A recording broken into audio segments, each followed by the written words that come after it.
I filled my hands, but my heart was longing for something more, and you called my name, said you knew. Pues buenas tardes tengan todos. Vamos a seguir con nuestro estudio de historia de la iglesia. Ya orábamos.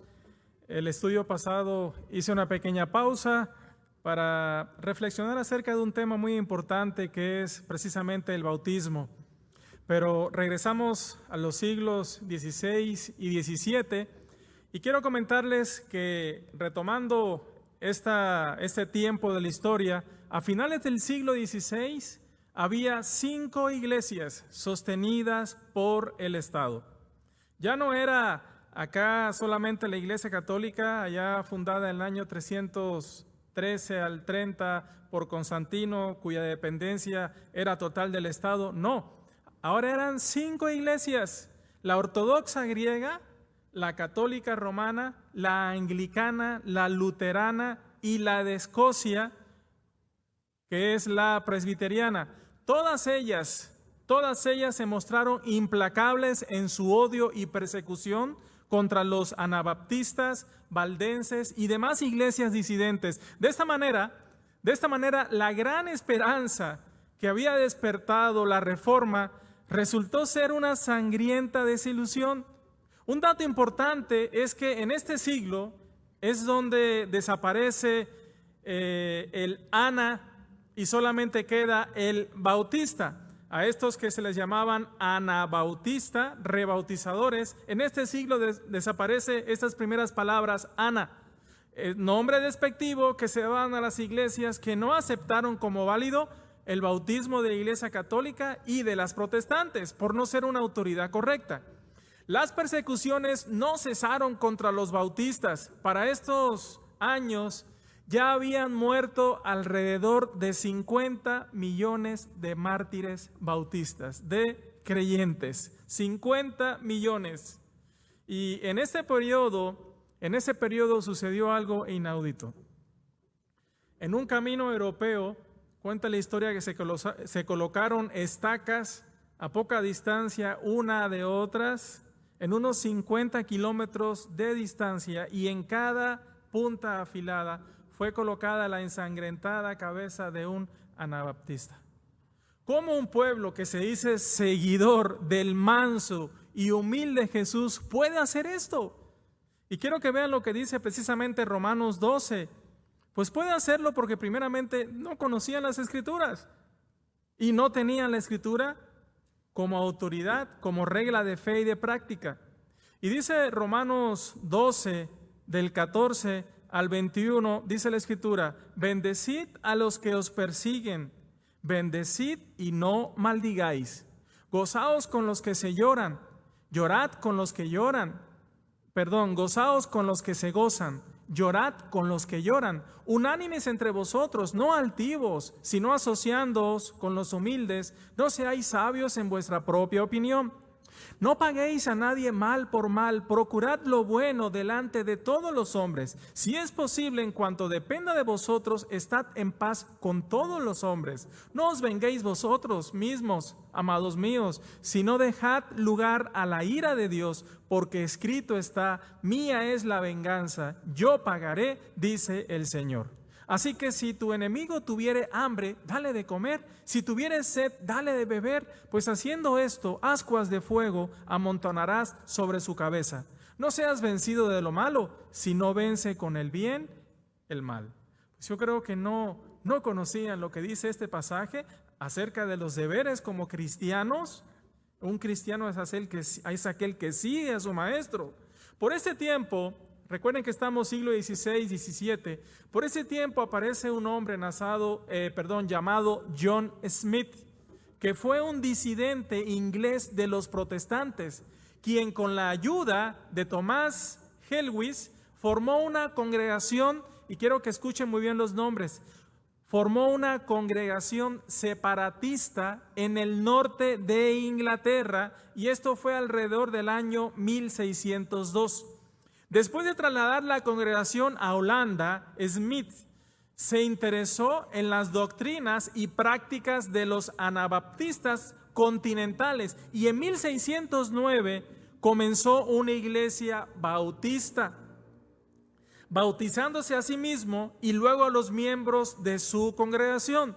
Después, Smith reconoció y renunció a su error en la forma de bautismo, aunque no fue el fundador de los bautistas ingleses, porque le antecedía Tomás Helwys, quien publicó sus declaraciones de fe e instó al rey Jaime I a no establecer reyes y señores espirituales sobre sus súbditos, siendo el hombre mortal y no Dios. Pero por su parte, John Smith fue un campeón de la libertad religiosa, con quien los bautistas tienen una gran deuda de gratitud. Tomás Helwys se separó de Smith y regresó a Inglaterra en 1612, donde organizó una iglesia bautista general en Spitalfields, cerca de Londres. La primera iglesia bautista particular reconocida en Inglaterra estaba en Aldersgate, alrededor del año 1633. Esta iglesia estableció una autoridad adecuada en el bautismo al enviar a uno de sus miembros a Holanda para recibir el bautismo anabautista. Les decía que tuvieran mucho cuidado y escucharan los términos de los que he mencionado, porque he mencionado bautista general y particular. Y estos términos fueron aplicados a los bautistas ingleses que han escuchado que son de origen protestantes. Los bautistas generales mantuvieron una teología arminiana y creían que Cristo murió por todos los hombres en general y que el hombre coopera con la salvación. Esto lo vimos con la Escritura que no es así. Y por su parte, los bautistas particulares mantuvieron la idea calvinista de que Cristo solamente murió por los elegidos. Entonces, estas diferencias las podemos ver hoy día en iglesias bautistas. Y si fueron llamadas bautistas, fue por el hecho de que adoptaron algunas doctrinas de los bautistas verdaderos, pero también arrastraron doctrinas protestantes. Entonces, hoy encontramos una infinidad de bautistas estos, bautistas los otros, bautistas los cuales y demás, bautistas calvinistas, pero ya vemos dónde surgió todo esto. No debemos olvidar que al mismo tiempo que todo esto sucedía en Inglaterra, ¿sí?, el surgimiento de la iglesia bautista particular y en general existían iglesias verdaderas que no habían surgido ni en la Reforma. Y estas ideas calvinistas, arminianas y luteranas sobre la teología bíblica, ¿qué es lo que va a hacer? Siempre va a debilitar y finalmente va a destruir a los bautistas y a la doctrina bíblica para seguir entonces doctrinas de hombres. ¿Qué sucedió en este lapso de tiempo? Pues se aprobaron y se aplicaron varias leyes opresivas contra los bautistas y otros grupos en oposición en Inglaterra. Particularmente durante el reinado de Carlos II, simpatizante de los católicos, estos se encontraban el Corporation Act 1661, que requería que todos los funcionarios del gobierno local juraran lealtad absoluta al rey y participaran de la comunión de la iglesia oficial, es decir, en este caso la católica. La ley de la uniformidad fue otra ley que se aprobó, que requería que cada ministro en el reino usara y diera consentimiento a usar el libro de oración común. El acta de conventículos de 1664, esta impuso multas, encarcelamiento, transporte y finalmente la muerte a todos los que asistieran a reuniones religiosas no autorizadas. Otra, el acta de las 5 millas de 1665, también impuso multas y encarcelamiento a todo predicador que se acercara a 5 millas de cualquier ciudad o parroquia de la que hubiera sido desterrada. y el Test Act de 1673, que requería que todos los que ocupaban cargos públicos o sirvieran en las Fuerzas Armadas juraran lealtad a la corona y a la iglesia, en este caso la católica. Estas cargas duras de llevar impuestas a los bautistas y a los que se oponían no pararon hasta 1689 durante el reinado de Guillermo I y la reina María, cuando entonces se proclamó un acta de tolerancia. Sin embargo, tolerancia no es lo mismo que libertad. Tenemos un ejemplo en esta época, en este espacio de tiempo, y un ejemplo de esto es John Bunyan. John Bunyan era un predicador bautista que también escribió un libro que, según algunos, después de la Biblia, ha sido el libro más impreso y más vendido, que es El Progreso del Peregrino. Mientras estaba encarcelado en la prisión de Bedford por predicar el Evangelio, escribió este libro que es una alegoría del camino de la salvación del hombre.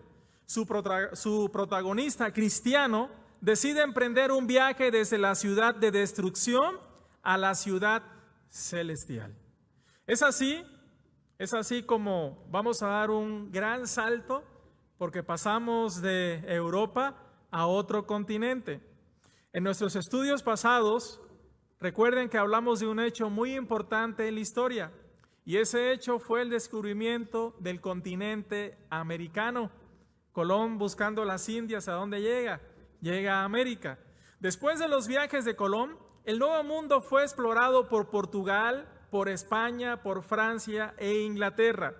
Las primeras misiones fueron realizadas por sacerdotes y frailes católicos que acompañaban a los exploradores. Entonces se establecieron colonias inglesas a lo largo de toda la costa este de América. La primera colonia que se estableció fue en Jamestown en 1607. La migración religiosa al Nuevo Mundo comenzó en 1620, cuando el Mayflower y más de 100 peregrinos partieron de Plymouth, de Inglaterra, y desembarcaron en Cape Cod, en Massachusetts. Los primeros peregrinos fueron separatistas, es decir, congregacionalistas, que llegaron a Estados Unidos en busca de libertad religiosa. Pero es increíble que estos congregacionalistas y presbiterianos, acuérdense que todos estos se le llamaban separatistas porque salieron ¿de dónde? Es increíble que estos que salieron huyendo, buscando libertad religiosa, llegando a América, estableciendo colonias en el Nuevo Mundo, ahora utilizaban los mismos métodos sangrientos de persecución contra los que habían aplicado hacia ellos, y en especial hacia los bautistas. 8 años más tarde le siguieron los puritanos y luego los católicos ingleses que se establecieron en Maryland, los cuáqueros que se establecieron en Pensilvania y los anglicanos que se establecieron en Nueva York, New Jersey y Virginia.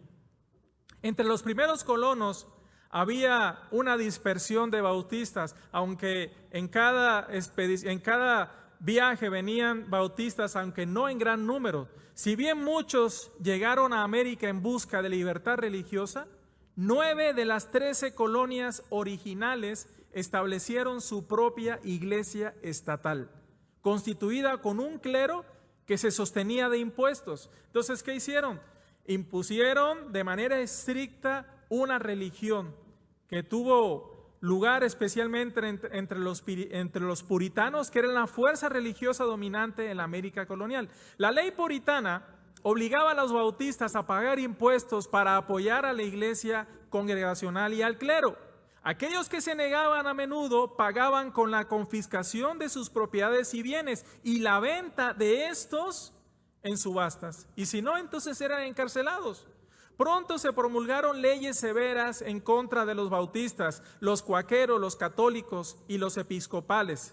Para el año 1638, los bautistas se habían convertido en un verdadero problema en la colonia de Massachusetts, y la primera ley se promulgó contra ellos en 1644, prescribiendo el destierro bajo pena de muerte si regresaban.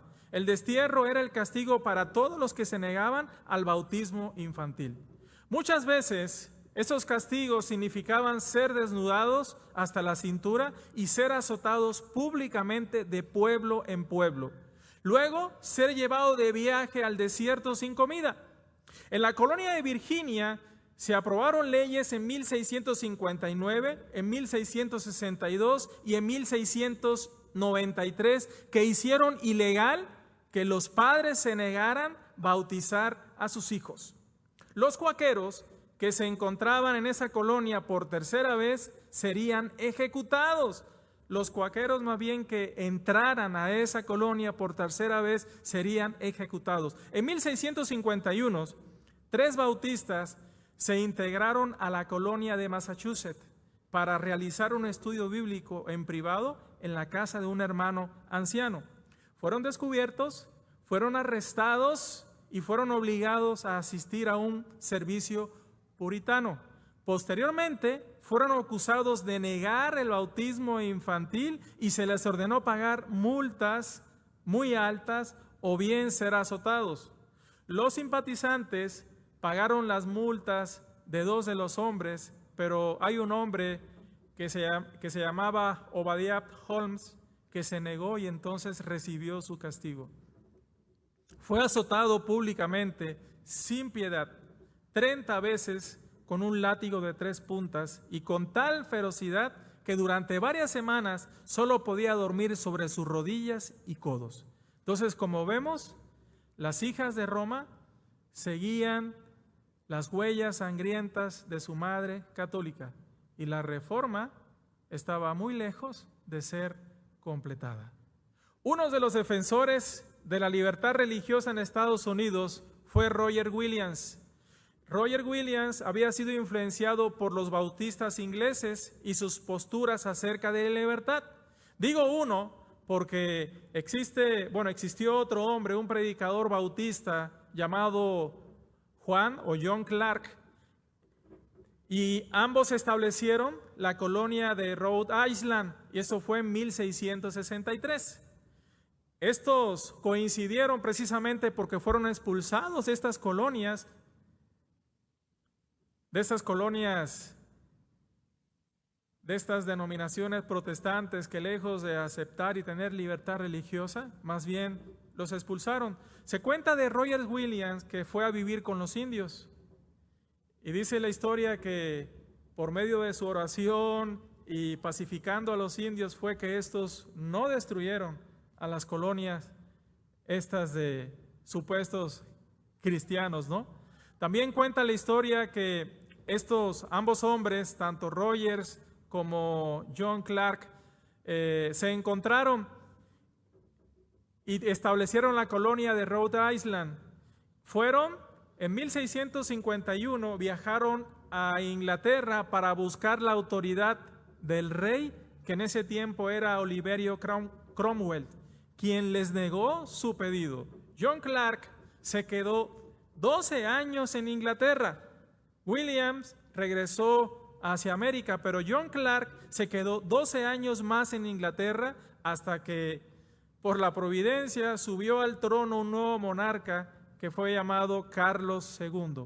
Carlos II, a pesar de la persecución y la maldad en contra de los creyentes, terminó por acceder y autorizar la petición. Así Clark, 12 años después, pudo regresar a América y Rhode Island quedó en legal institución real y como un refugio para la verdadera libertad religiosa. La Carta Real de Rhode Island fue otorgada por el rey Carlos II en 1663. Decía en parte que ninguna persona dentro de dicha colonia en ningún momento en adelante sería molestada, castigada, inquietada o cuestionada de ninguna manera por ninguna diferencia de opinión en materia de religión, y no se permite perturbar la paz civil de dicha colonia, pero que todas y cada una de las personas puedan de vez en cuando y en todo momento de aquí en adelante libre y plenamente tener y disfrutar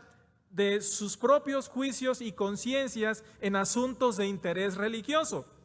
Los Estados Unidos de América tiene una gran deuda con estos dos hombres por las bendiciones de la libertad religiosa, la separación de la iglesia y el Estado y la verdadera democracia de la que ahora disfrutan. En 1663, la colonia de Rhode Island quedó convertida en legal institución y los bautistas pudieron darse su propia institución.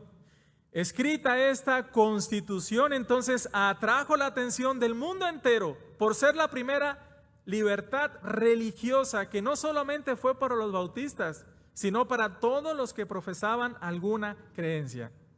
En 1639, Williams fue bautizado por inmersión por Ezequiel Holliman y Williams bautizó por inmersión a su vez a Holliman y a otras 10 personas para establecer lo que muchos historiadores creen que fue la primera iglesia bautista en Estados Unidos. Sin embargo, al igual que John Smith, el bautismo de Williams carecía de una autoridad bíblica y esto fue algo que él mismo reconoció después. La primera iglesia bautista auténtica con una autoridad correcta establecida en América fue la de Newport. Un año antes, eso fue en 1638, y fue establecida por el doctor John Clark, este predicador bautista, quien era amigo y colaborador de Rogers Williams. Esta iglesia de Newport todavía existe. La iglesia que estableció un año después Williams desapareció. Y así como ha sucedido, Dios ha prometido que la iglesia verdadera permanezca por todas las edades, en todas las épocas, por los siglos de los siglos. ¿Hasta cuándo? Hasta que Él venga. ¿Y cómo podemos? Hoy es difícil también ver esta cuestión porque a veces pensamos que iglesias muy numerosas, pensamos que pueden ser iglesias verdaderas, pero hay que ver lo que dice la Escritura.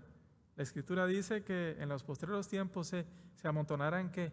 Maestros que les dirán lo que ellos querrán oír. ¿Cómo se puede identificar una iglesia verdadera? Cuando veamos que lo que creen y lo que practican es la santa palabra de Dios.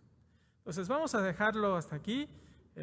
Ya cambiamos del continente europeo, ahora ya estamos en América y vamos a ver más adelante cómo fue que el Evangelio cruzó América del Norte hasta llegar a México. Pero esto lo veremos en los siguientes estudios. Recuerden, estamos en los años 1600, 1700 y por ahí también aparecen algunos personajes más, pero quiero llamar la atención porque muchos atribuyen el surgimiento de la denominación bautista a John Smith ahí, pero no, ahí es donde surgen los bautistas ingleses. Ya existían iglesias bautistas desde la Edad Media y desde mucho antes, a lo largo de los siglos, que se llamaron Ana o que, recuerden, tomaban el nombre de ¿quién? De sus pastores. Entonces vamos a dejarlo hasta aquí y en el siguiente estudio seguiremos viendo ese interesante tema.